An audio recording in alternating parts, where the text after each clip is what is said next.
অক্ষয় তৃতীয়া। পুরাণ মতে এই দিনেই ব্রহ্মাণ্ডের সৃষ্টিকার্য শুরু করেন ব্রহ্মাদেব। আবার এই দিনেই পরশুরাম অবতার ধারণ করে পৃথিবীর বিনাশ রক্ষা করেন স্বয়ং বিষ্ণু। কথিত আছে এই দিনে বেদব্যাস বা ব্যাসদেবের অনুরোধে মহাভারত লিপিবদ্ধ করার কাজ শুরু করেন শ্রী গণেশ।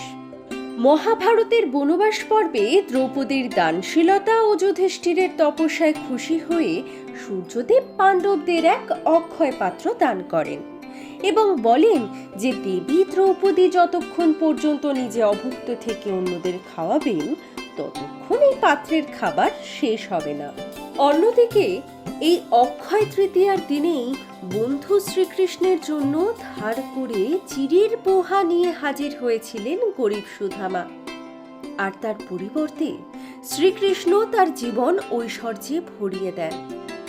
তাই বলা হয় এই অক্ষয় তৃতীয়ার দিন খোলা মনে কিছু দান করলে তা বহু গুণে ফিরে আসে।